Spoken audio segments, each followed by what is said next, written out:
Hey, everybody. Welcome on back to Rubbin is Racing Podcast. It's presented by Cabo Wabo Tequila. Cabo Wabo Tequila is unquestionably Mexican tequila with an undeniably American attitude. And Cabo Wabo isn't just tequila. It's damn good, thick-cut, 100% Blue Weber agave tequila. Cabo Wabo Tequila is the official tequila partner of Nascar, and you can add a bold splash to any race day by sipping on a little bit of Cabo Wabo. I got two of the bottles in front of me right here. If you're heading to a race this weekend, come celebrate race day with Cabo Wabo. And I want to remind you to leave the driving to the professionals. Please enjoy the thick-cut, bold taste of Cabo Wabo tequila responsibly. Grab your buds and a bottle of Cabo Wabo tequila for the boldest race day experience. Got to be 21 years or older to handle this stuff.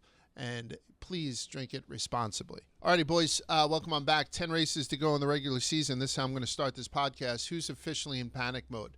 At 10 races, we've been talking about panic mode for 10 weeks. Who's officially in panic mode now? I just brought up the playoff standings with the wins included because I think they're the only thing that matters, right?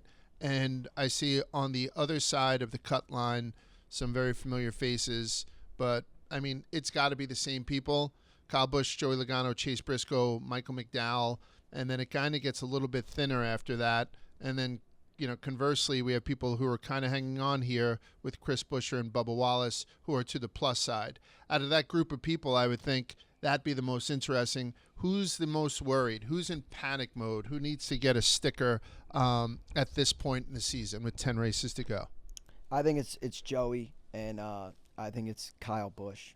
Joey historically, is a playoff driver. So for him to be at this point in this season, still kind of on the way out, is kind of uncharted territory for him. So I think he's probably panicking a little bit. But I'm confident he can get it sorted. Although I said that earlier in the year, and he's still kind of where he is. And then Kyle Busch, I think, is panic mode. But I don't know that. This is anything new. I feel like Kyle Busch has probably had this panic for a little bit, given what he's come to terms to find out with kind of what he has at RCR and what he's capable of, unfortunately. So I think it's those two guys. Yeah, I mean, I think everyone below the panic line or the cut line has like a little bit of panic. I think Kyle Busch is the one that has like he needs to get a win for mental and like career decisions and stuff like that. So I think biggest panic meter would be Kyle Busch. I thought that Chris Buescher, I mean, I haven't been paying attention to the weekly rankings or the weekly standings as closely as I should. But I think Chris Buescher seems pretty safe, but Bubba is in a position again where it can go either way. Being a playoff driver last year and then being such an integral part of the NASCAR special and all that stuff, like Bubba Wallace has probably got a pretty hot seat going into these last 10 weeks also. Hanging on to being on the plus side of the cutoff by only 8 points and having the guys breathing down your neck being former champions in Kyle Busch and Joey Logano. Would you agree that Bubba Wallace doesn't have the hottest seat? I'm not saying that he'd be gone from 23-11, but Bubba Wallace has got to be hearing the footsteps more than anybody, correct? Kind of. That's where he kind of hangs out, though. Like, he's it was always the same around thing. the cut line. It was the same thing last year. So for that reason, I feel like, again, it's not really uncharted territory for Bubba, but it is probably annoying that it is like an annual headache for him. I have maybe a controversial opinion. Let's hear it. Not about Bubba. We're not doing any Bubba controversy. But, and I don't even know how to word this, but Chase Elliott being in second in the playoff standings kind of doesn't feel right to me. And I know it's a consistency thing and getting the points where they are, but he does not feel like the second best driver. And I know that's not exactly what it means, but like he's really playing the system to be up there. It feels like, because I don't know. He does not feel, and like if you asked me who the top 5 drivers, like even playoff points this year, I would not have thought he'd be up there. Would you disagree? I would have thought that Tyler Reddick would be ahead of Chase Briscoe. I would have thought that Brad Keselowski, particularly with how he's been driving lately, would have been ahead of Chase Briscoe too. But if I said Briscoe, Excuse me. I'm sorry, Chase Elliott. I Yeah. apologize. I got Briscoe on my mind. By the way, I'm betting Briscoe this week. So just so you know. So I would have thought that Tyler and Brad Kay would have been ahead of Chase Elliott in the standings. I would have but thought Chase Elliott, Byron would be ahead of him. Yeah, Chase Elliott has 6 top 5s and 8 top 10s, if I'm looking at it, and obviously a win. So, yeah, he's put together a hell of a season. For, I guess to your point, Quiggs, being the most popular driver in NASCAR would lend to him never being sneaky good because everyone's riding his jock so much. And it seems like he's almost having a sneaky good season. Is that kind of what you're saying? Yeah, I guess it's just like he's just having a lot of like above average finishes and not a ton of great finishes, or I don't know. It's just kind of surprising me that he's that high up with, I guess, my mindset of like how his season has gone. I feel like that's the way I feel a lot of guys are. They sneak up on you with how high they are in the standings, when a lot of times I'll dunk on them for not having a win or whatever it may be when they're surprising. But it goes back to my thing is just that I value winning so much more, and clearly NASCAR and the sport is much more than that. Finishing position is important. Yeah, it shows you that, with the 2 surprise winners of this year are obviously Austin Cindric and Daniel Suarez, right? I mean, probably the longest odds of the 2 winners this year. And the 2 guys that essentially got pushed out because of them are Kyle Busch and Joey Logano, as of right now, right? That's just the way that it was. They would have been ahead of them in points. All right, a couple of headlines. I just read this. I think it's kind of cool. NASCAR does like the whole, I don't know, maybe it's part of the DEI shit, the DE, diversity, equity, inclusion, whatever. But Daniel Suarez Amigos is doing something on Chicago Race Week. I think that's kind of cool. I think Bubba had like a block party. It was like Bubba's block party last year. I think they got pretty good weather for it too, if I remember. I don't think the biblical rain came till afterwards. And Daniel's Amigos is hosting something in Harrison Park on the Thursday of the Chicago street race. I don't know if I'm going to be out there for it by that time, Spider, but if I am, I'm going to that fucking thing. We're pulling up. I think we got a lot of events planned for the Chicago race weekend, so it should be fun. I think we're going to be doing some sort of live show potentially at the track on Saturday, so still ironing out some of the details, but stand by. It should be a great weekend. And also, buy your tickets to the Chicago street race if you haven't already. One of the most fun races. And music festival meets NASCAR. It's fucking Lollapalooza, right? I mean, they know that there's not a lot of Chicago NASCAR people. Yeah. So they're like this thing here: yard games, show cars, racing simulators, live music, and a food village. When they say food village, I hope NASCAR doesn't fuck it up and make it seem like we're eating at a Qdoba. Like, I hope they bring, like, an old Mexican woman cooking fucking flank steak on a hubcap somewhere that we can get something kind of legit where I'm shitting shoestrings that night. Like, so either way, I mean, we've only partied with Daniel's Amigos on a couple of occasions. One of them was when we were in Sonoma and Daniel won, and they brought the fucking house down. They brought the house down, his fans. And the second, I forget what brand it was. Maybe it was Coke, but they were doing like a Coke Mango or some bullshit. And like they did it with the Amigos. Just a fucking great group of people. So if they you guys bring a lot of energy to the track. They really fucking do, and a lot of funny hats. So if you guys are around Thursday, the street race, that's not an ad. I just saw it, and I think it's kind of fucking cool. I'd seen Dana White was on the Flagrant podcast, which is a comedy podcast. He casually drops this news. I'm flying to NASCAR, and we're doing a deal with NASCAR. We're going to be the electric series for NASCAR. We're working on that deal right now. To not drop that with Bob Pockrass or Jeff Gluck or something is kind of a wild thing to do, because I don't think that whoever else is on the Flagrant podcast, I think, who's that fucking guy with the weird hair? Andrew Schultz. I don't think he knew what the depths of this is, but it's essentially meaning that NASCAR is going to partner with Nitrocross, which is partially owned by Dana, partially owned by Travis Pastrana, right? It's that Rallycross series that he has. And it's headlined by an all-electric Group E category.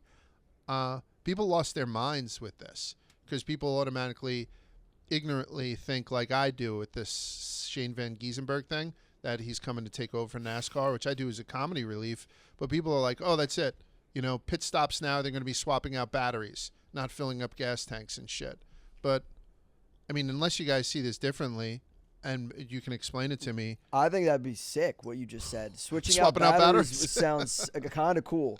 I'm not saying make the Cup Series electric, but I very much would welcome an electric series in NASCAR, especially, I don't know, living here in Chicago, there's like I feel like 1 in every 3 cars is an electric car that drives by. It's insane. So, yeah, I think it would actually drive a new fan base and everyone that's like critical of like, I don't know. I feel But like separate, right? You're saying like you Yeah, never want to yeah. see the Cup Series running where you can go to a short track and not have to wear, you know, any ear protection because just I think the idea of a hot swappable battery, like when you come into pit and there's just like a giant thing like that slides in and out, or you switch it out for a fresh bat, that would be very cool. I'm also just fine with, like, it's not coming out of my pocket. Do Right. it, and if it fails, it fails. I don't really care. If it's awesome, then it's awesome. But yeah, I mean, NASCAR, I don't think just the way it, like, has been built and what it's all about, you can't go electric in any of the real series. But yeah, make another series, and if it works, it works. if it doesn't, who gives a fuck? Yeah. Right? I'm Yeah. interested to see what Dana White's and like involvement looks like. I think he's done a great job building the UFC and a lot of other ventures he's been associated with. Hopefully this becomes the latest successful product he produces, but I think it's good to have people like him in your corner. Is it a joke though? Like I know I've been in a bunch of electric cars. We went to drive some cars out in Vegas, Annie and I, and more Annie, and they had all these cars that you could drive. I forget what the hell it was called. It was kind of close to the M Hotel, which is off the strip that Penn used to own. So I was staying out there, and we wound up driving in a tank. She got to pilot a Sherman tank, and then she wound up getting to drive a monster truck. You know, so we did a monster truck thing. It was pretty fucking cool. Yeah, yeah. And Annie's a big time driver, right? Like that's Annie. She used to bore out engines. I haven't paid for an oil change since we moved up to northern New Jersey because that's where she grew up. And I believe she slept with a lot of whatever. It doesn't matter. But either way, they're like, oh, say hello to Red for me. I'm like, whatever. But one of the most popular cars that you could drive there, along with the Lambos and stuff like that, was the Teslas. And the guy's like, people are surprised that I'm giving them these cars, and they're basically stock engines, and they're fucking rocket ships. Yeah. So I the think performance you can get out of an electric vehicle for certain things is insane and just can't be like replicated. I have a Tesla Cybertruck reservation outstanding. So if I can find the funding, I'm planning to order it. This has been the biggest saga of the week. Well, it's been a year-long saga. 4 years. Spider's been talking about how he's got a Cybertruck, whatever, and now he finally got the, like, hey, if you want it, you can buy it now, and now it's real, and he doesn't know what to do. What's the price tag? $102 grand. $102,000 with no changes to it. So if anyone listening has money or wants me to the other thing is I've always wanted to be a NASCAR driver. This is my closest opportunity. I will drive the car. You put your brand on it. All I need is He's been hitting up the sales team, non-ironically, being like, let's get some ads on this car. One-time just for wire. your personal car. So like when you go to JP Graziano's to get a Hero, you'll drive down there with dude wipes across the side. Yeah, dude wipes, Arctic, Cabo Wabo, 3G. Who wants it? My phone is hot right now. As you see me keep looking at it. Look, 2 right there. Boom. So, yeah, this is a hot commodity, and pull up to any of your bar mitzvahs, graduation parties, funerals, wherever you need me, I can be there. That's awesome. I'm going to ask you, Moonhead, do you think that electric racing has the possibility to be something that's electric, or do you think it's going to be one of these joke things like the Slap League, which makes Dana White a lot of money? I mean, if what they're saying about this bullshit video game they have for the Slap League, it's like the #1 downloaded game on, you know what I mean? And the Slap League is a fucking disgrace to humankind. Yeah. Like, how do you see this panning out? I think it's all in how they go about it, right? I mean, if they try to replace the NASCAR as we know it with electric racing, everybody's going to hate it. But I think Dana White coming in, obviously he's a smart dude. If he's figured out how to make people slapping each other in the face on a stage worth a lot of money, I think he can make something cool out of electric car racing, I'd like to think. And I think the way they'd have to go about it is trying to go places that NASCAR already isn't, whether it's like companion events with other series that aren't NASCAR on like road courses, or maybe even doing some like international stuff. I don't know. I don't know how it'll work with the teams, like what teams will be involved. Like I don't anticipate there being 40 electric cars right out of the gate. So I'm sure they're going to have to offer some sort of incentive for teams and drivers to want to run it. But like I said, I think if anybody can do it, Dana White will probably going to be a good candidate, because what they're doing with the Nitro Cross stuff seems really cool. Obviously, it's not to NASCAR levels yet, but it seems to be like a pretty cool series. So I'm excited. I hope it comes through. The only thing that worries me is they've been talking about electric NASCAR for like 2 years now. I remember some PowerPoint leaked a few years ago, and they were supposed to do some sort of electric exhibition at the Clash, and that never happened. And you always hear the rumblings of it. So I don't know. I'll believe it when I see it, but I'm excited. This seems the realest it seemed yet. NASCAR likes Travis Pastrana also. Yeah. I mean, when he was in Daytona 500, we got to spend a little bit of time with him and his guys down at their hauler, or at their trailer rather.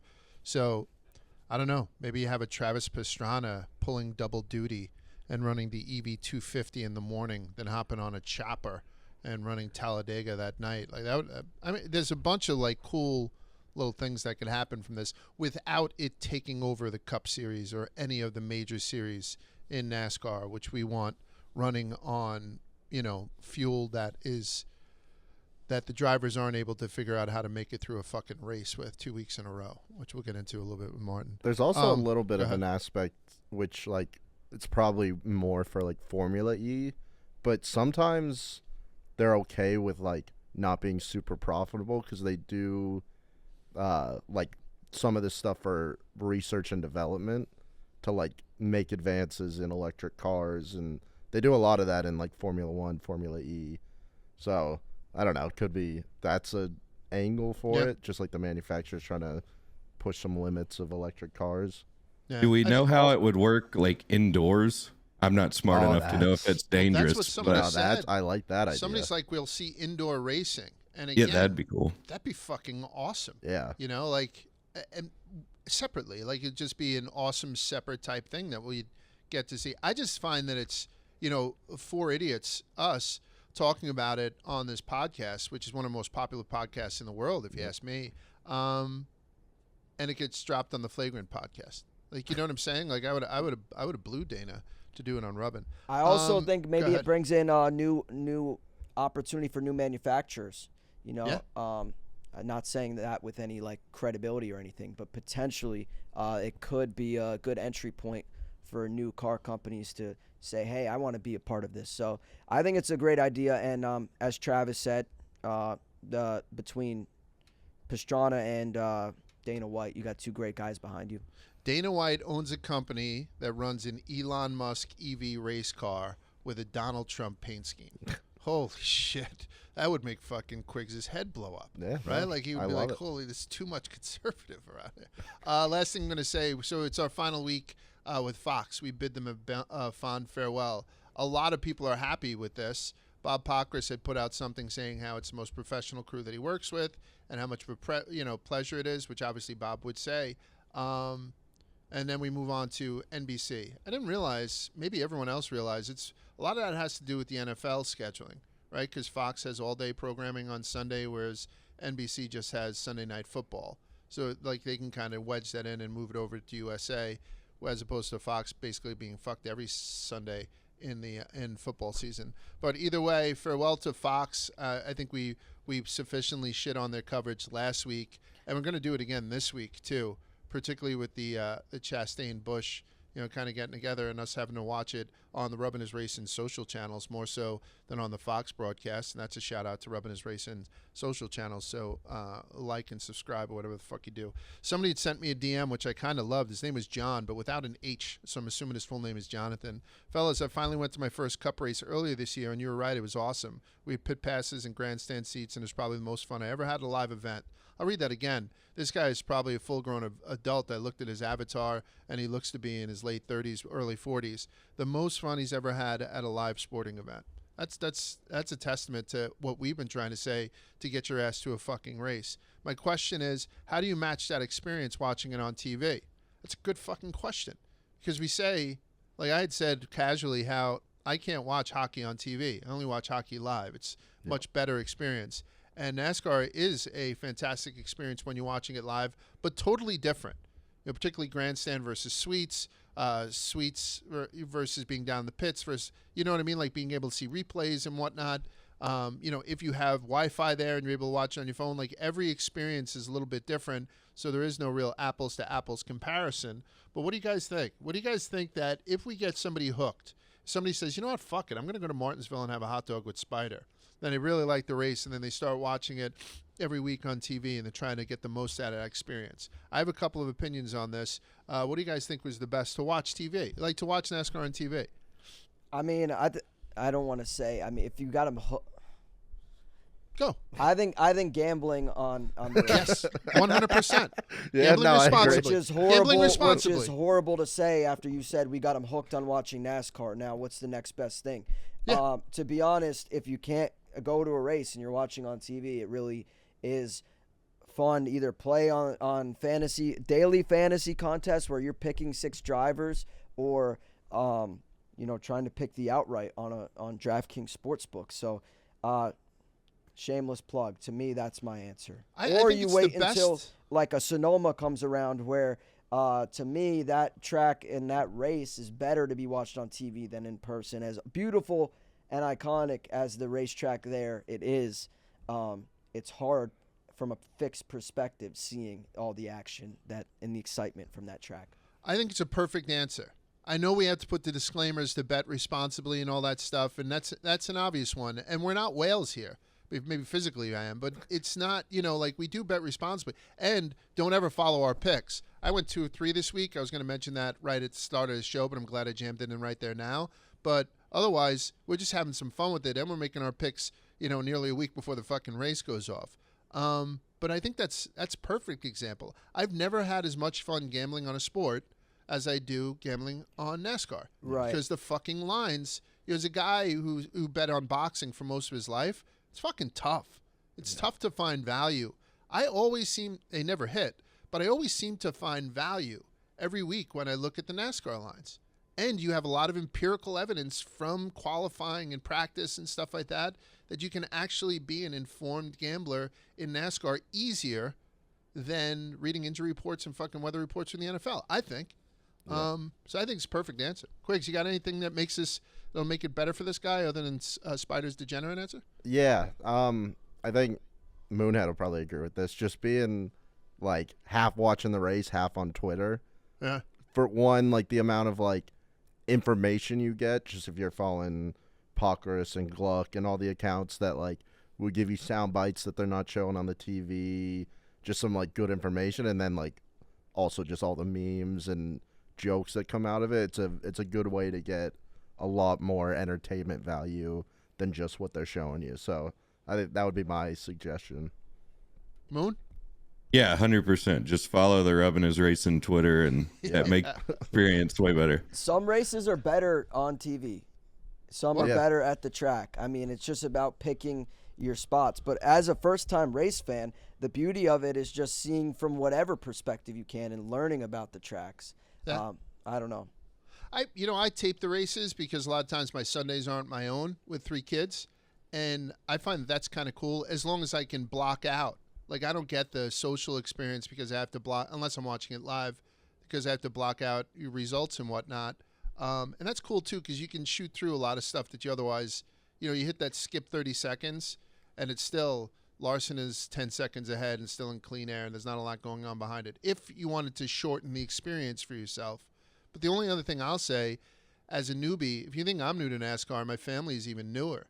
And at this point, I have them watch the same kid every week. He's on TikTok, and he does paint scheme reviews, which is, we don't have the luxury of doing that because we do this so early in the week.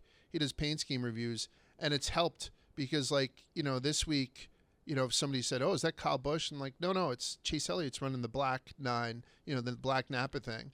I think because it's one of those things where the uniforms change a lot. So I think for like absolute newbies, it just kind of helps. The kid who does like Mr. Busher. He's funny. He rates them all on a scale of 1 to 10. I wish I knew his fucking name. I'm bad with that. But either way, it just makes for a better experience. But either way, I think it's great that people are getting into it who otherwise weren't. Let's talk about the race. Gluck's poll, 79%, almost 80. I think it was like 79.6.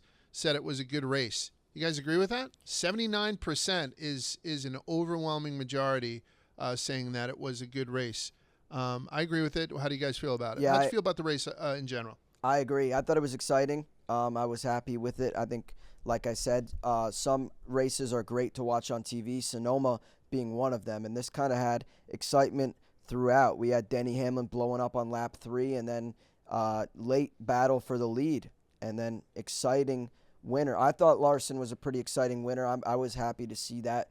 I thought it would have been Truex or Tyler Reddick. So to see Larson do it was exciting, and I was happy and surprised with the result, despite whatever the odds on Larson were. So the sloppiness fuck with you at all?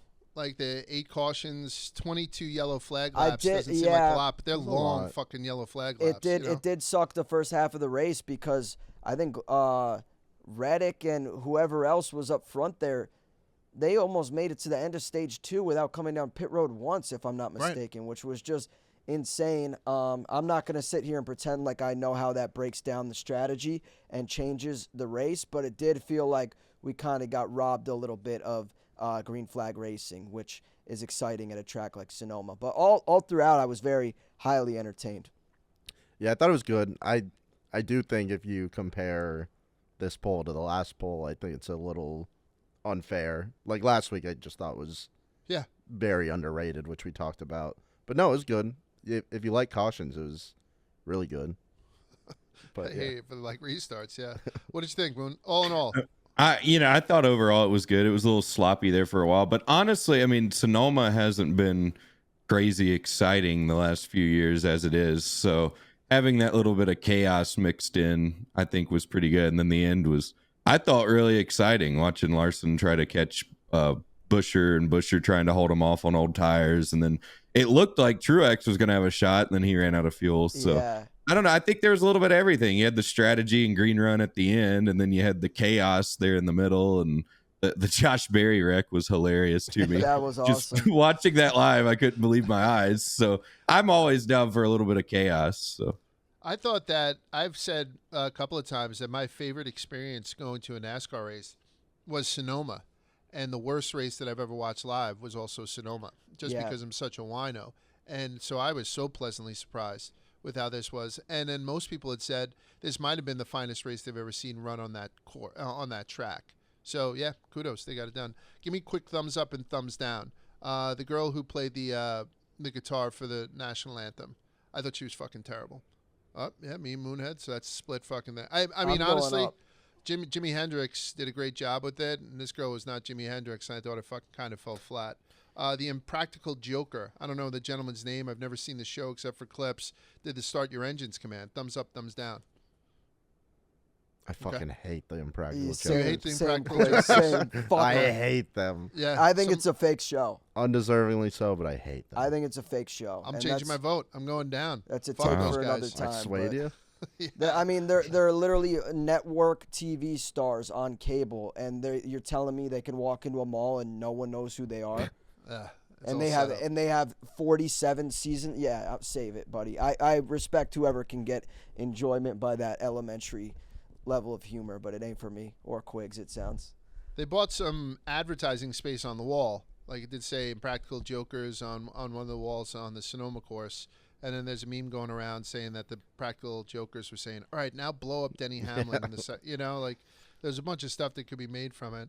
And then finally, I talk about Harvick. Hello, fellow children. He banged this one. Cooler than the other side of the pillow. I don't even know who he was talking about. He was talking about somebody who was, 6 o'clock straight up and down, always ice water in his veins. So he called him cooler than the other side of the pillow. How do you guys feel about that? I don't know why. I shit on Harvick for that shit. I shit on him every I'm time going he tries thumbs to do down solely because that's not like a new school saying. Yes. Yeah. Well, that's what I was gonna say. It's like That's a dad like old saying, school more than it is Right. new school. Yeah. It was better than Fugazi though. At least he Yeah. used this one right. Yeah. He gets a pity thumbs up from me on that one. Yeah. Yeah. Same. I like Harvick. It's a great saying. It's just not new slang.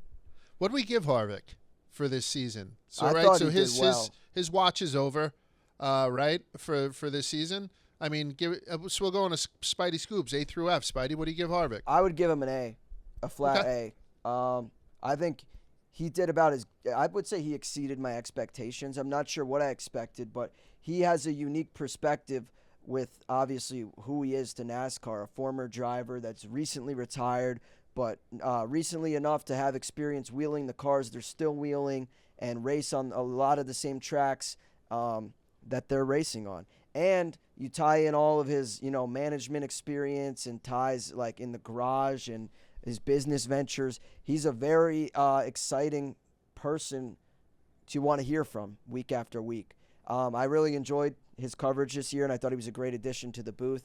My one complaint would be probably I think he was a little bit hard on Clint, who I also love. But I think everyone is kind of that way. I think they want that dynamic, right? Yeah. Which was probably, by Yeah. design. But I just thought a lot of times it seemed like a little bit forced. And I think Clint also received the brunt of it. Like every time he busted Clint's balls, people who are looking to criticize Clint Boyer anyway would then jump on. Yeah, get him, Kevin. Yeah. There's no animosity. You know what I mean? Yeah. Like they were pretty well teammates. So you're going A. I'm saying somewhere around B plus-ish because there's always room for improvement. I think, but I thought he did that's real well. true. I'm sure he'll get better. He will age like fine wine. Yeah. Or Yeah, does go he B. not? Does he get further away from being in a race car? Yeah, you're and right. Then, I don't know. so, It could I be don't know. interesting to see. But either way, I'll welcome the opportunity of him broadcasting the races. You say B, Quiggs. Yeah. So also some room for improvement. Moonhead, what do you give the guy?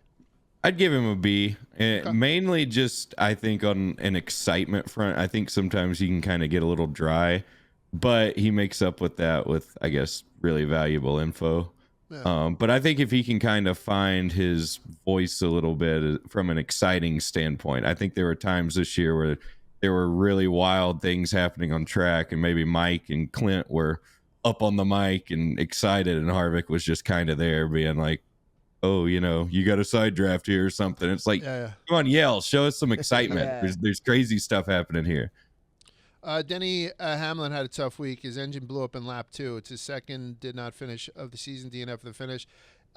Denny is the only car not to finish Sonoma last year, so he's not having a good time with it. Ty Gibbs was also out in the first stage. When that happened, my wife said, did they go home? Like Denny, does he stick around for the race? And then I watched listened to a little bit of Actions Detrimental, and he didn't. He didn't stick around for the race. It wasn't like a Stenhouse situation where there's no exit. He has his own plane, right? Yeah, he hopped on the fucking bird because, again, they're out in California, and, he's got to come back home. So I think he beat traffic and got the fuck out of there. What do you do? I mean, normally, would you stick around for a race when the second – and he has a vested interest. Outside of his teammates, he also has a team that he part owns. So there's a vested interest for him to kind of stick around. I'm assuming Ty Gibbs stuck around, but Denny, you're 2 laps into it, and you leave, and you go home. You're in your plane, you're in the air before the end of the first stage. Should he have to apply for a waiver? Since he, I'm fucking with you, but honestly, what do you think about that? Would it be something where out of frustration you get the fuck out of Dodge? No, I don't blame him. Get the fuck out of there. Your day's over. I mean, it is the one thing you mentioned that would be a little bit interesting or, thicken the plot for me is the fact that he does have a owner stake in it. But then again, it's not like MJ is at the race every week or the owners aren't necessarily there all the time, especially if you're Storehouse Racing. Sorry to take a jab at them right now. You did. Yeah, I don't blame him at all. He has his own plane. He's very successful. Get the hell out of there. I don't think it's a bad look, and I don't know. Yeah. It's so much different if Ty Gibbs does that. It's almost like disrespectful feeling, kind of. He just get 'cause dragged. He's like a young guy. Denny's been around the block and paid his dues, and I think it's a lot different if Ty Gibbs just gets the hell out of there right away because it's almost like, do you even want to be here? But yeah, I don't know. It's a little surprising, but also like, what are you gonna do? You But might also, as well leave. back to the Stenhouse Kyle Busch thing. Like, the only reason Stenhouse stayed around is because the fucking tunnels were cemented. Like, if they have an exit plan, I feel like they're leaving. There's no reason. These guys, I don't know. I feel like it's a pretty strenuous schedule to begin with. So, I mean, if you're out of the race and your obligations are fulfilled, unfortunately, as bad as the circumstances may have been for Denny, like, what does he gain by sitting there? Nothing. I just always assumed they did. Wait till the end so Bob Pockers can stick a mic in his face. Like, I don't blame him. True. Also, he does enough media. He's got his own pod.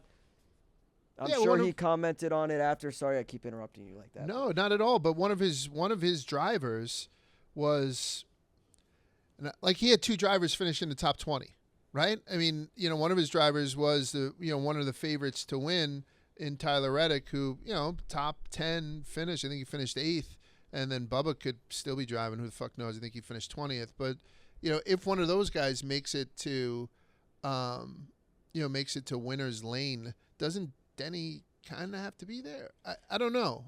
Part of me is like act like you've been there before. Like it will happen again. So like, if you're acting as if it's a 1 in a million thing, like, oh, we just won, we got to make sure we're all there because this will never happen again. Yeah, I like that. That's take. Loser energy.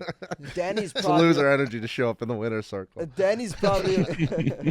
That's awesome, Spider. No, I love that. Denny's probably like, listen, I know my guys. We'll be back up there again. So be it. If I missed one celly, I don't know. Maybe. Tears off the fire suit, jumps in the private bird. That's kind of a baller move, I guess. Right? You can look at it that way. Chris Buescher won Stage 2, his first road course stage win in his career. Congratulations.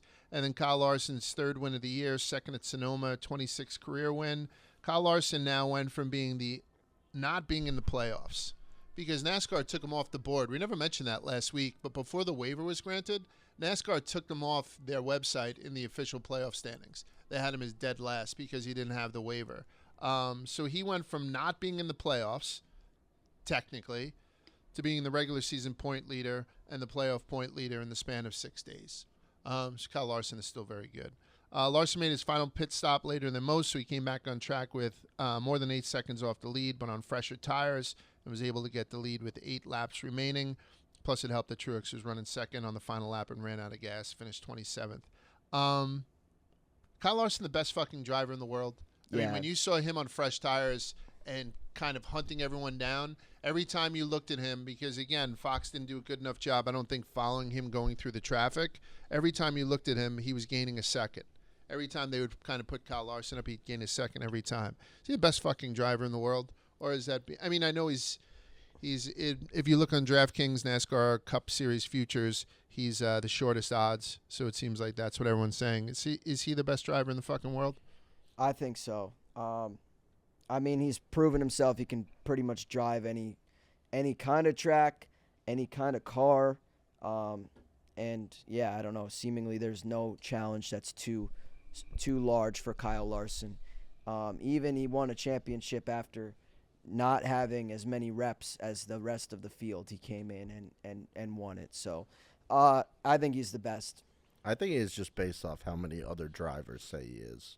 Because their opinion obviously holds more weight than me. That's but, like, true. The amount of guys that just call Kyle Larson, like, the best driver in the world it's got to mean something.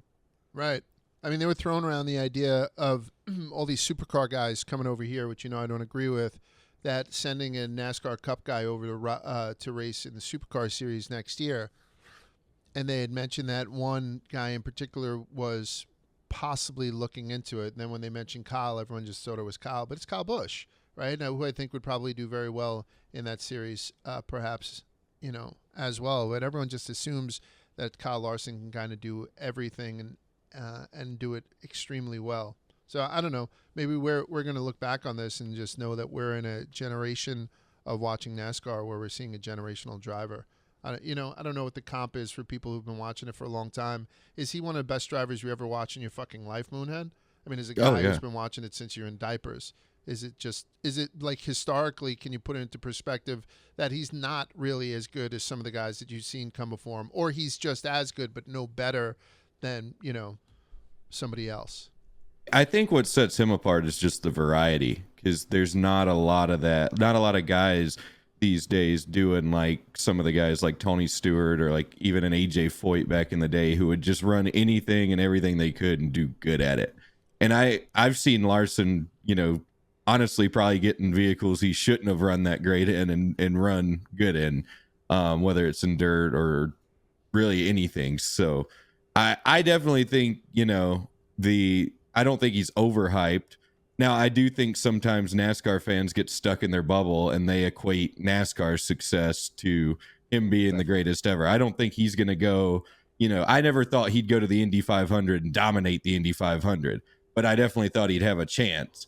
And I think that's kind of where the arguments start. But Sunday, I think that race would have looked a lot different if he and Reddick didn't get together, because I think Reddick was going to have something to say towards the end of that, but then he had to pit and all that. But not to ramble about that, but I do think, Larson is different than a lot of drivers that have been considered good. Like he is, I would put him in the greats category already, where with what he's done. Right. And we do have a lot of all-time greats around him, like Denny, like Kyle Busch, and, like Martin Truex. And to see a guy like Martin Truex run out of gas, I thought it was very cool how the announcer had from Sonoma had gotten up there and be like, Truex is out of fuel. Will he make it? And the crowd went bananas as he, Marcel the Shell sort of snailed it across the finish line and went fucking bananas. But if you listen to the radio, Truex and his crew, man, he was pissed again. Like that dynamic. If I ever do one of those races where I listen on a scanner the whole time, I'm going right to the fucking 19, because those guys just get cunty with each other. Like, switch to this. I already did switch to this, James. Like they start, you know what I mean? They start calling each other by their full names, like when my kids enjoy. Martin Truex Jr., you didn't fucking conserve fuel, It's awesome. Does this push you guys towards the idea? Truex does this every year. He doesn't tell people he's retiring until he decides to just tell people. That's his thing. Is there a shot he fucking retires? Is there a shot he gives up on the victory lap that Kevin Harvick had last year, where, like when Jeter went to all these fucking... Martin does not want that. He doesn't, right? No, absolutely not. I think he's just going to ride off into the sunset whenever that time comes.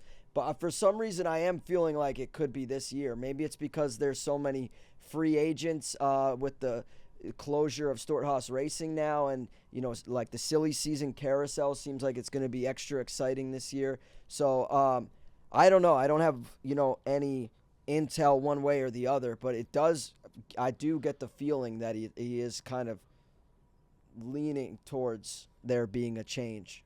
Spider, if it's not this year, right, and let's say it's in 2 years from now, do you think he'll do what would have happened this year, since we only have 10 regular season race in the playoffs left? Do you think he will not give us the benefit of a Martin Truex victory tour because he's so, not a limelight guy? Yeah, he's a private dude. He just likes driving cars. He doesn't seem to like media. Like, even when he sent you the hood, he didn't put a note in there. He just sent you the scrap metal after we shit on Danica. So I don't know. I think he's just fuck her. He doesn't really seem interested in being a celebrity or hosting SNL like some of these other drivers or discussions that we have about, who's the next star in NASCAR. He seems like a great driver. Unfortunately, it seems like he's kind of losing that edge, especially at Sonoma. It didn't look like the repave was, I don't know. Should I say that? And then he was up front late. So I don't know. Martin Does Truex, he owe it to his fans? I'll ask you quick. Does he owe it to his fans to give them a little bit more of a victory lap? For people who've been following Martin Truex for, almost decades now, does he owe it to go around and have to get the boots when he races in fucking, I don't think so. He's been deliberating. NASCAR wants it. Like, NASCAR would like to make a big deal out of him because he's got a lot of fucking highlights to show, right? It did well with Harvick. I mean, Martin's not transferring up to the booth like Harvick did.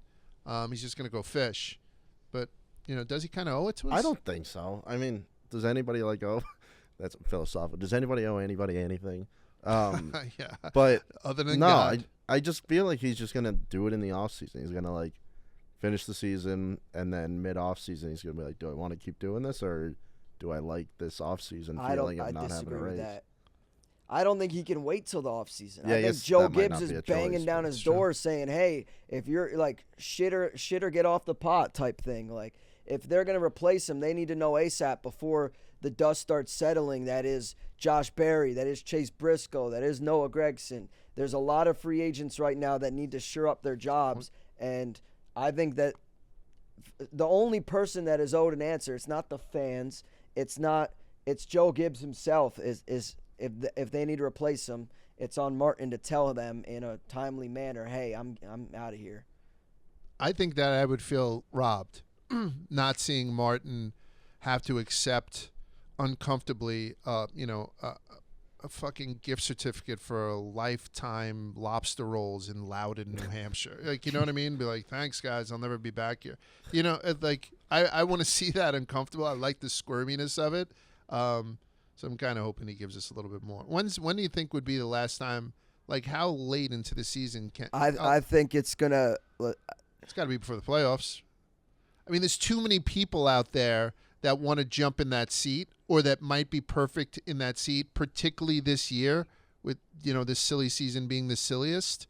I would say he's doing a disservice to Joe Gibbs if he doesn't. I would say by Olympic break. Okay.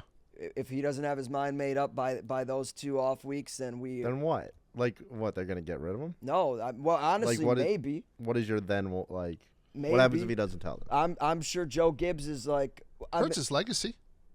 If he goes out and Joe Gibbs shits on him.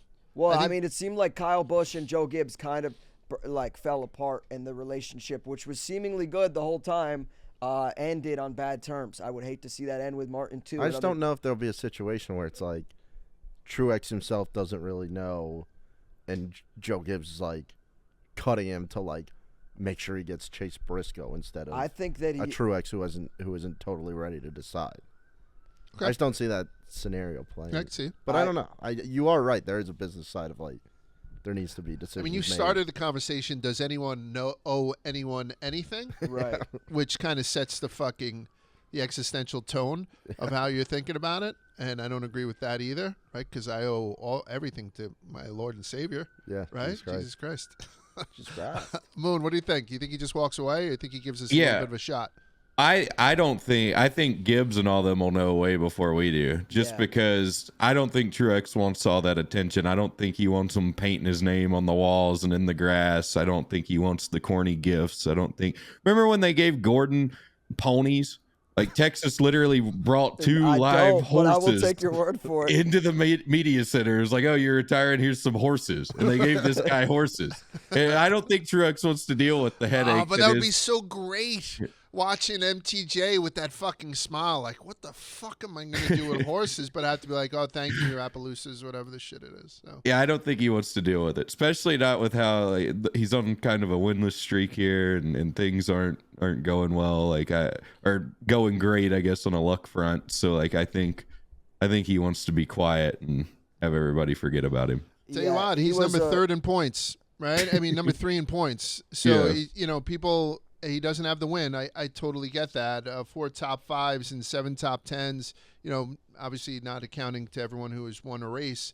Right now he'd be sitting behind Denny Hamlin and in front of William Byron as far as playoff standing. So, yeah, I know he does need to get a W just to get that guarantee, and obviously for more points. But still, it's not a terrible season. Not one that most other drivers, and I'm talking about every one of these 38 drivers, would fucking walk away from. But who knows, right? Marty's a weird dude. We got to go to the Nobody's Cooler segment, and this one's going to be reluctant for me. Nobody's Cooler is brought to you by Arctic Coolers. They're overbuilt, not overpriced, meaning their durable coolers and drinkware cost 30 to 50% less than competitors. 30 to 50%. I just put a bunch of coolers to the curb for bulk garbage this weekend because we got lit up. And Spider and Quigs are sitting with an Arctic cooler right in between them. I'm telling you, these things are fucking great. Either the ultra tough coolers for extreme durability, the ultra light coolers that are 30% lighter, the ultralight wheeled coolers, which I think was the one they had on Corey LaJoie's car doing 100 miles an hour. Even like the little mesh inside of it where you kind of tuck your limes in and shit. Look here. There's a bottle opener on the corner. It's awesome, right? Yeah, I think it's fantastic. Soft pack coolers, and then they're insulated drinkware. Locks in temperature whether your drinks are icy cold or hot. I'm drinking one right now that they made for us specifically for the Cabo Wabo 250. How about that for cross promotion? Nice. It's now available at Walmart. Head to your local store to shop in person. And don't forget, Arctic Outdoors is the official cooler and drinkware of NASCAR. Head to arcticoutdoors.com to check out more. That's RTIC outdoors.com, arcticoutdoors.com. This week's Nobody's Cooler has to go reluctantly to Shane Van Gisbergen.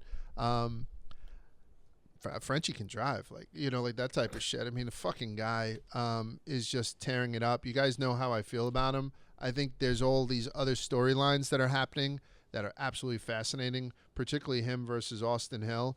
Spider, Shane Van Gisbergen versus Austin Hill, rough and rowdy, 3 1-minute rounds, no headgear, in Wheeling, West Virginia on August 9th. Who do you got? Shane Van Gisbergen, whatever the fuck, 6'2"? Austin Hill's kind of up there, too. We're talking about two big boys. This isn't a mismatch. Who do you got? Austin Hill's going to have to get on the treadmill before I think that one's sanctioned. But I think I would still take SVG. He's a rugby guy. So, like, he's tough as shit.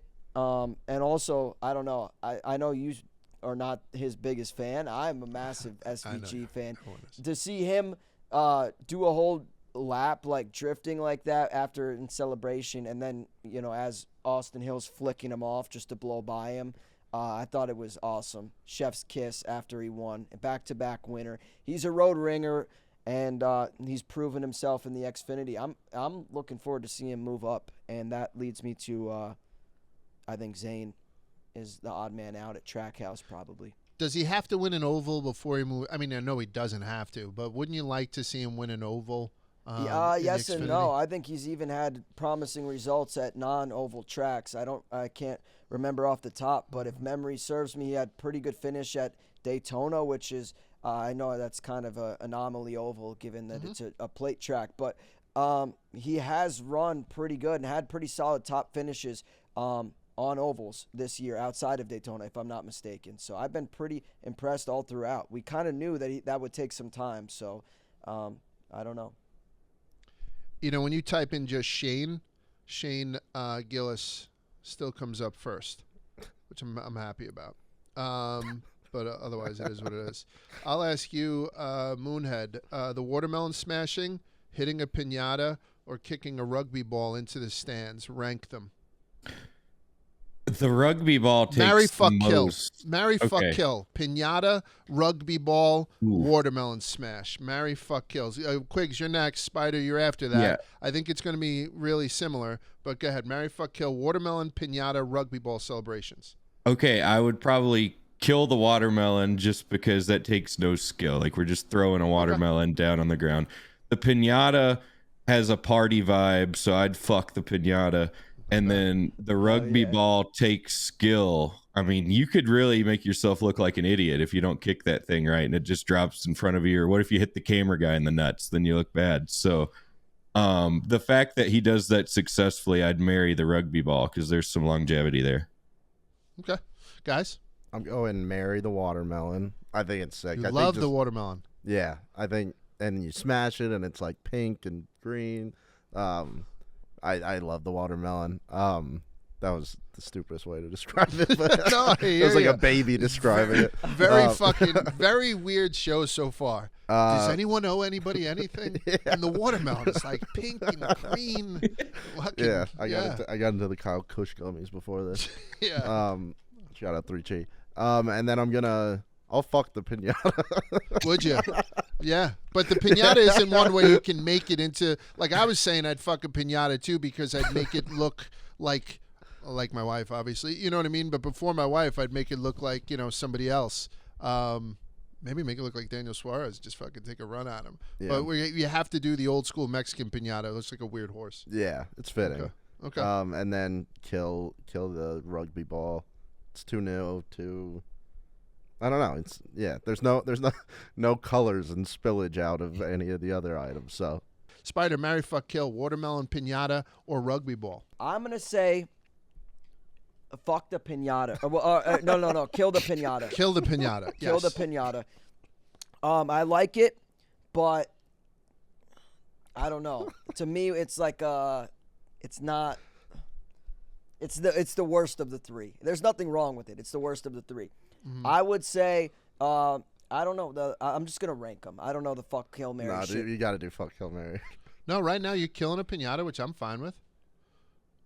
I'm marrying the rugby ball. I think that's cool. That's your favorite. I think it's cool. A fan gets a souvenir. It's a new, exciting one to NASCAR. Granted, like you said, it's not very like historic and it's new, but I think that's what makes it cool. That's going to continue to grow, and hopefully we can see more rugby balls punted into the crowd along with that drifting victory lap. So I like that, Sally. And then what's the other one? The watermelon? Yeah. The watermelon you're fucking. Carving a little hole in it. Yeah, You're plowing honestly, away. I think that one's kind of. That should have been my third. But you like it better than the pinata. I just remember we had a listener who sent in a picture of the chocolate that they got from the pinata when Suarez won in Atlanta, and it was like moldy because same fucking pinata since Sonoma. They don't swap out the chocolates. That has a lot to do with it too. Well, I mean, if you get a piece of that chocolate, are you gonna eat it, or are you gonna like maybe I don't know? It's Save probably it. like a little souvenir like that would go on the That's true. someone's desk. Yeah. To me, the watermelon, Ross should be throwing watermelon at people's car like if they wreck them. Like instead of dumping Kyle Busch, just throw a fucking watermelon out the window, launch it at him. I can't wait till we finally announce that Busch Light is doing a watermelon flavor. Like they're still hanging on to this peach one, which I think is. It's not one of our sponsors, so I can say I'm not a big fan of the peach one. Oh, people love it. I don't like peach anything. I think everything that comes out peach just tastes like perfume. What about Miss Peaches? Oh yeah, outside of her, obviously she's the end all be all. I will tell you guys an update. So the rugby ball I had mentioned last week when he had kicked it into the crowd, he had hit a 80-year-old woman in the face, killing her immediately. This week he had hit an infant that was in a stroller, and the infant had fallen over. Infant's fine. It actually snapped his arm, a little tiny baby arm, whatever, but it fell on a dog that they just rescued, and the dog's dead. So now you have an infant in a sling, a dead woman, and a dead dog. But you guys are still fucking with this rugby ball thing. Whatever you're fucking. Going, man. I killed rugby ball. Yeah. What is Trackhouse doing next year, guys? We'll talk about silly season in a second, but they're now in a situation where they said to Zane Smith, "Hey, we want you do your thing and then kind of come over," and now they're forced. I mean, this guy's winning, stringing together wins, right? And Spider was saying he's doing pretty well in the ovals. I'm looking at a 3rd place finish in Atlanta, 6th place finish in Phoenix, 11 in Martinsville. The rest of them will be, worse than 11, 12th in Daytona. So he's having a pretty good season, all things considered. What the fuck are they going to do if they get this extra charter? What the fuck is Trackhouse going to do? Chastain's not moving. Suarez had just said that he's confident he's going to sign a new deal, and Zane Smith was essentially promised the seat. It's just one of those things where the kids shit out of luck. Zane Smith has been running better. He had a 16th place finish this past week and a 19th the week before. So relative to where he's been running, he has been looking better.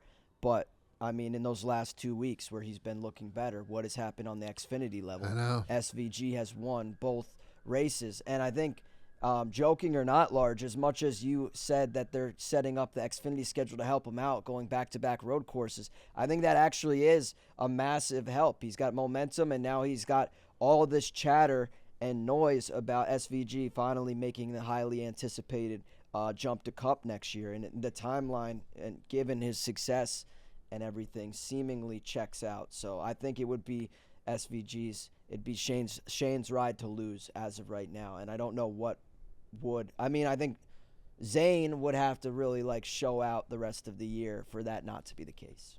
And they tried to change Iowa into a road course for SVG. They purposely, when they were doing the repave, they were going to fucking do it just to make this guy an even bigger star and burn me. But the guy only has 3 weeks to wait before he's back at Chicago Street Course. So, I don't know. Just clear signs ahead. Before we move on, very close to being the coolest of the week or nobody's cooler of the week, I almost took this guy Boris Said. What a fucking He's legend. cool as fuck. Yeah. Holy shit. Moonhead, talk to me about Boris Said. I mean, obviously these guys are on our radar for the first time. Did you love this fucking guy? Oh, yeah. And he has a really good episode on the Dale Jr. download where he talks about how he used to like steal cars and stuff when he was a teenager. And then his dad raced cars and he started like a bike shop. I don't remember the whole story. And then he started like this whole clothing brand deal and went racing. And he started No Fear, which was huge in the Big and Tall shop. Like with all the ethnic, if you're a fat kid growing up in the 90s and you went to a Big and Tall shop like me, you either got like FUBU and Echo because they're always cut a little bigger for that urban look, or this like Big Dogs, No Fear. Fucking guy is one of... Go ahead. I'm sorry. I got excited. So I grew up watching him be a road course ringer. He had some runs in NASCAR where he would try to do all of it. He almost won a Daytona race one time, which was kind of random and weird. But ever since then, he's just kind of been a road course guy and had a little bit of success here and there. And everybody just likes him. He just seems like a nice guy, other than towards Greg Biffle. He did not. He about beat Greg Biffle up one time. But other than that, he seems just like one of those genuinely nice people. So everybody likes him. His dad was an Olympic bobsledder. The guy is from New York. He's 61 fucking years old. You know, so he came very close to it. So Barr said, you want to talk about the silly season shit? Does anyone want to give out any kind of predictions? Like if Martin leaves, who jumps in that seat? Like I wrote down a bunch of stuff. Like I want to get back so much to shit going on. I want to get back to the Truex thing, and I only say that I have an inkling that he's going to leave based on what very trustworthy Bob Pockrass is reporting, because he's giving a list of names that could theoretically replace him. Now, again, that may be just, them doing their due diligence, but I'm reading a little bit more into that, saying that they're at least looking into these names. Bob Pockrass mentioned Chase Briscoe, Noah Gragson, and Eric Jones potentially returning to JGR should Martin Truex hang it up at the end of the year. But that is why I believe that Truex might be retiring, because of the fact that there is already a contingency plan in place. The other thing that I'm interested to see is Josh Berry. It sounds like his spotter and crew really all want to stay together. I would like to see one of these teams that are acquiring a charter just acquire the entire Ford team. Like Front Row. Yeah, like Front Row or whoever it may be. It seems like Front Row is probably the name most linked to Josh Berry, but I'm forgetting the name of his crew chief, spotter. Who's the gentleman that just said that he didn't want to, he wanted to stay with Josh Berry? Rodney Childers? Yeah, Rodney Childers. Yeah. So Rodney is obviously one of the most desired guys you could have on your team. So I think the fact that him and Josh Berry could potentially be a package deal, that's one that I'm watching. And then in other news, there's been discussion that Riley Herbst's dad could fund potentially the purchase of a 2311 charter in which he would race in. So it's going to be interesting to see with Stuart Haas Racing obviously closing down, but also they have two great Xfinity drivers between Riley Herbst and Cole Custer. So a lot of free agents to go around right now. But so Eric Jones to JGR, right? Which I know Quiggs hates that, right? 'Cause he hates Eric Jones. Yeah. That opens the seat at Legacy, right? Like there's all these plus, like Briscoe and Gragson are looking for jobs, right? As are Josh Berry and Ryan Preece. But everything else seems like to open up these seats. Like you said, 2311. I know they were looking at Corey Heim too. I don't know. Heim's probably the best prospect you could put in the seat, in my opinion, Toyota wise.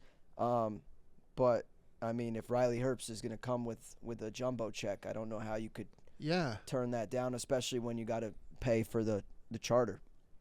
And then the fourth charter going to either RCR, maybe Colleague or Rick Ware. I think we'd all rather it go to RCR. And if they were to bring up Austin Hill, what happens to our guy Jesse Love? I saw if he gets an opportunity somewhere else, somebody wants to nab him as the young stud. You know what I'm saying? I think Jesse Love maybe marinate a little bit longer down in Xfinity. I don't know. That's my personal take. He has looked good and strong, but at the same time, there are other names that come before him, in my opinion. As much as of a Jesse Love fan as I am, No, I'm saying, but for them to keep him locked up, like it's very tough to keep talent, right? Without him all of a sudden being like, you know what, fuck it, I'll jump in Harrison Burton's seat at Wood Brothers. I just want to go to the show, which would be a mistake. I think RCR, if anyone's going to leave, it's Austin Hill, and this is just blind speculation. Okay. I saw a report today before we started recording that regardless of Martin Truex Jr.'s decision on retirement, that Bass Pro could potentially be interested in helping acquire a third charter at RCR in which Noah Gragson would be driving. Now that leads me to Austin Hill, who I feel like has just been in the on-deck circle at RCR for like seemingly 4 years. Every year I feel like he signs an extension to remain as an Xfinity driver for RCR, but as like the next guy up. And now it seems like that might not be the case anymore if Noah was truly to go to RCR. So I don't know how long Austin Hill could want to remain an Xfinity driver. At the same time, he seems like a guy that seemingly has success and could be a long-term winner down there. So I hear. Any over-unders from this week? Anything jump out at you guys? I mean, front row, right? Yeah, with front row, that was really what came out for me. Ross Chastain, obviously, he had the testing on this track. So, I mean, P5, that's all right. And then, I mean, A.J. Allmendinger finishing 6th. Road course ringer, pretty impressed with him. Buescher's just still proving that he's, like, amazing on road courses. How about Corey LaJoie in 11th? I didn't realize he finished 11th. Yeah, good race. One of the things that, since we're not privy to paint schemes by the time that we tape, I saw the picture of Brad Kay. He was running the Minions car for the Despicable Me 4. He put a picture of him standing out there like Gru with his whole pit crew were dressed up in blue overalls with yellow shirts, or that was the impression within their fire suits. I thought that was pretty fucking cool. Yeah. If you want to do a promo for somebody, I think that's pretty cool. So I give them some kudos for having a sense of humor. There's also just like a little bit like, how does Minions and King's Hawaiian rolls like I know come as like a package deal? Yeah. But then like Steve from the Minions or whatever the fuck the guy's name is, they're all holding like sliders. Yeah. You know, on the thing. I don't know. For some reason I thought that worked, and I'm pretty No, it didn't. I loved it. A douche. That looks like something I'm going to race on iRacing with their crew suits like that. Yeah. Unders, you got to go Toyota, right? Engine problems past 2 weeks. It's not good when your 2 premier drivers or 2-year premier drivers are saying grenades are going off inside their fucking hoods. And then I was disappointed with Fox this week, just not showing a lot of stuff that we needed to see. And I know there's a lot to concentrate on in, over 2-mile road course with 11 turns in it and whatnot, but give us fucking something, I'll take the under on the Aussies, Will Brown and Cam Waters. Yeah, finally. I took them to get top 10s. Will finished 31st, Cam 35th.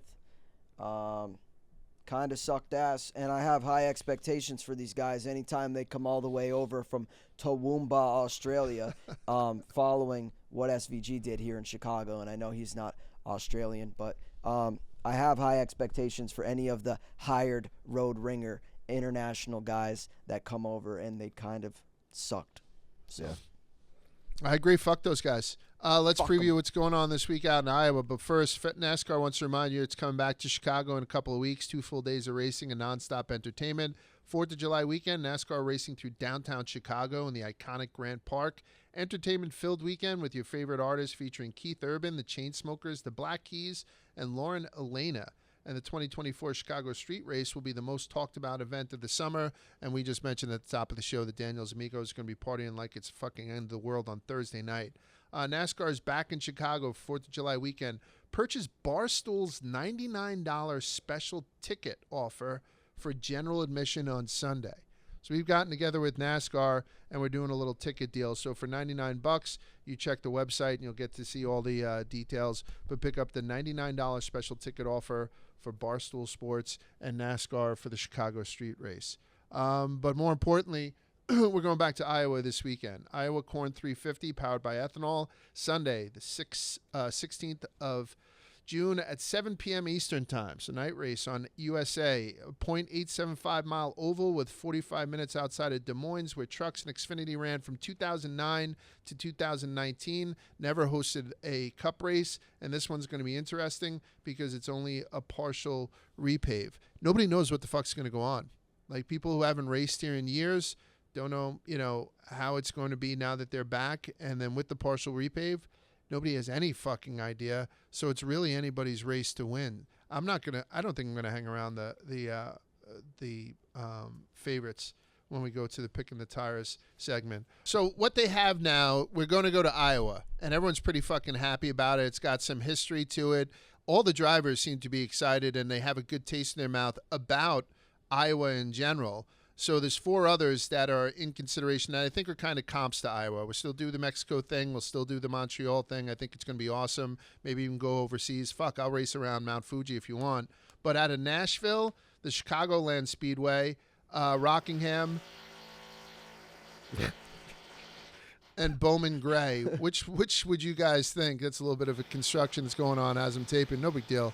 So out of those 4, which one would you guys choose to have a Cup Series race running? I would pick Chicagoland just for the simple fact that it's close. After the Chicago Street Race, it would be great for that market to continue to host races. And a 1.5-mile track. I feel like this car on 1.5-mile tracks has been really, really successful. We've seen some elite racing. And let's see more of it, especially close to home. Those are my 2 reasons for Chicagoland Speedway. I know if you ask Chase Elliott, he'd probably say Nashville Fairgrounds, but I'm going with Chicagoland Speedway. Guys, what do you got? I'm gonna fuck the pinata. That didn't land. That did not land. No, it did not. I don't know. I'd probably go with one of the North Carolina tracks. Keep it there. Bowman Gray. I don't know if that's big enough to really be doing anything on, but Rockingham would be sick to bring back. And it's renovated. It's under private ownership, right? Yeah. Yeah. So it had races there up until 2004. I mean, Bowman Gray to me is the obvious replacement for the Clash, right? Because they can do like this modified doesn't count point race type, doesn't have a non-point race, and you can do it still in that stadium thing, which winds up being like an engineering marvel when they do it to the LA Coliseum every year. So to have it done and not have to have the guys start their season on the West Coast just to come back to Daytona. I mean, the drivers would be so fucking pumped to be like, oh yeah, we just got to go to Bowman Gray down to fucking Florida the next week. It would be a good head for them, I think. Yeah, so but NASCAR they don't feel the need to bring racing to like Winston-Salem. They feel like they're good there, probably. But Brad Kay had said that, instead of, we also have to show some, that's what he liked about this week's choice in Iowa. As much as we want to bring it to new markets, we also have to keep in mind that there are established markets that would go bananas if we were to give them some more love. But you're right. Yeah, I mean, they sort of do get a lot of love in and around there. Does any of these ones jump out at you, Moonhead? I think Bowman Gray is the most likely. I think it'll probably take the Clash. From there, I'd love to see the Nashville Fairgrounds. And honestly, I think that could kind of snowball into some other trucks being added, because I doubt NASCAR would want to run Nashville Super Speedway and Fairgrounds, just like they wouldn't want to run Chicagoland and the Chicago Street Course. Mm-hmm. Yeah. So I think maybe that could, if Nashville Super Speedway loses a date, maybe that opens up a date for Chicagoland or Rockingham or one of those places as well. Rockingham, I'll believe it when I see it. I know it's renovated, but like they've talked about that for years, and they tried bringing it back with trucks there for a while, and it only made it like 2 years. And I don't know. I feel like that ship's kind of sailed. I think with Bowman Gray, you at least get like the historic aspect of it being such an old track and such a big part of NASCAR's history. And the Clash, the track that they use in the Coliseum is basically just a mobile, portable Bowman Gray at the end of the day. So I think if they could figure out the logistics traffic wise and like grandstands wise and like making it not a complete nightmare to attend, that's got to be the favorite right now. Cool. Yeah, I agree. I'd like to see it there. Let's go picking the tires. Let's make some picks for this week, so then we'll get the fuck out of here. Picking the tires this week is brought to you by Vanderhagen. You switch from a cartridge razor to a safety razor today with Vanderhagen. Safety razors allow you to get a closer, more comfortable shave. I was on the road. I bought one of those disposable razors at a fucking 7-Eleven, and I cut the shit out of my head because I didn't bring my Vanderhagen with me. The use of one-blade razors helps prevent nicks and cuts while making your skin feel smoother than ever. And the best part, these blades cost as little as $1 a piece and last anywhere from 3 to 5 shaves. This will save you thousands of dollars over the years compared to the cost of cartridge razors. And they're right, because the ones I bought, they were under the lock and key, along with the baby formula. The blades are ice-tempered stainless steel blades from Germany that are sharp enough to give you the perfect shave. The handle is made to last a lifetime, so the only recurring purchase you will have is for blades. Check out your local Target and Rite Aid to get yourself a Vanderhagen safety razor today. I'm going to go first. Is that cool? Please. I threw a couple down. That. I'm going to grab Denny as my favorite. He's plus 700, but he's not the favorite on the board. I'm going to grab him to win. I'm going to grab Chase Briscoe, who says it's one of his favorite fucking tracks of all time. He's never placed worse than 9th. I know it's the first time running the Cup there, but I'm going to take him as a top 5. Right now it's at plus 550. And I'm going to take Brad Kay. And the only reason I'm taking Brad Kay is because Keselowski, Bell, and Larson did the Iowa tire test in May. Larson and Bell already very short odds, but I can still get Brad Kay a top 3 at plus 350. Brad Kay, top 3 plus 350. Chase Briscoe, top 5 plus 550. And Denny Hamlin to win plus 700, because Denny Hamlin is going to be well rested after only having to race 2 laps in the last 2 weeks. What do you got there, boys? That's well thought out. I thought about that well in the car. thought out. That is well thought out. Yeah. And mine's, I'm going to, hopefully you guys feel the same way about mine. I'm going with William Byron. He's 11-1 right now, and this is a guy that has proven that he can win at all types of tracks, anything that is thrown at us this year, and he's pretty much done that. He's been that guy. He's still a championship favorite for good reason. He can do it anywhere at a track like Iowa where there's limited data points to handicap off of. I think that a guy like Byron, especially at 11-1, is pretty good value. I have 2 other plays, and they're pretty greedy top 10s here. I got Eric Jones plus 600, and I got Ricky Stenhouse 11-1. Both these guys have won here in the Xfinity Series. Ricky Stenhouse has won 3 consecutive races here from 2011 to 2012, and Eric Jones won here in 2016. So I like a top 10 outside chance on both of them for a little sprinkle, and I'm going to be riding with William Byron as my main event. Love it. I got Byron as well. I'm keeping mine pretty simple, just 3 outright winners. Avoiding the Christopher Bell plus 380 just seems like, yeah, that's too short for me. something we know what happens to Christopher Bell. And my 3 are going to be William Byron, who Spider took, Tyler Reddick, and Chase Elliott. So that's Byron plus 1,100, Reddick plus 1,300, and Chase Elliott plus 1,800. I think I'll have one of those guys up there near the end. Yeah, I don't disagree. And like we're saying to this guy John, when you're looking at a guy who has 3 wins already and multiple top 5 finishes or top 3 finishes, and you're still getting him at plus 1,100, like William Byron, and obviously these 2 Sharks were able to take and put it on their cards. I don't know. It should make for a really good race. Yeah. Anybody jump out at you, Moon? I really like the Stenhouse and Jones top 10. Priest is another one. Yep. And then you can call me crazy, but Daniel Hemrick, he's got 2 top 10s, I think, this year. I know he has at least 1 top 10 this year. I think he's got 2 top 10s this year. This feels like a race with all the unknowns that could be crazy. And I feel like for some reason, I've got a feeling that it could be 3,500. Yeah, I could see a Daniel Hemrick top 5, especially. I mean, I feel like that's, I don't know. Him having the same odds as David Starr for a top 10 just baffles me, and that's why it sticks out for me. So, all right. So you're saying plus 3,500 top 10 for Daniel Hemrick? Yeah. Yes.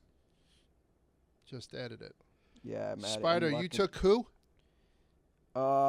I took William Byron 11-1, right. and then Eric Jones 6-1 for a top 10, and Stenhouse 11-1 for a top 10. I just added Eric Jones as well. Look at us. I'm not adding it to my card. I'm just telling you guys that I'm riding with you. Can we all agree, like when you had mentioned that Martin Truex will never be hosting Saturday Night Live, who the worst accomplished Cup Series driver to host Saturday Night Live right now, who would it be? Christopher Bell. Then Christopher Bell?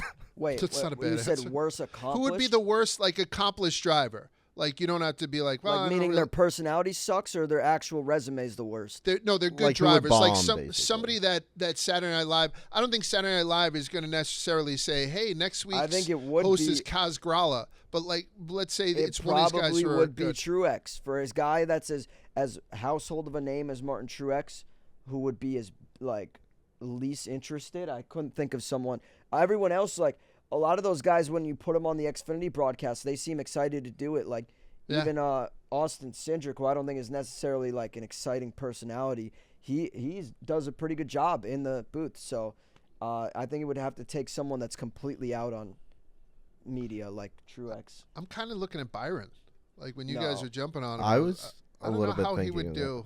You know, 'Cause trying to do skits. I think Truex could almost pull off, like, if somebody writes his jokes for him, which somebody does, almost like a dry sense of humor, kind of pull that off. See, that's what I feel about Byron.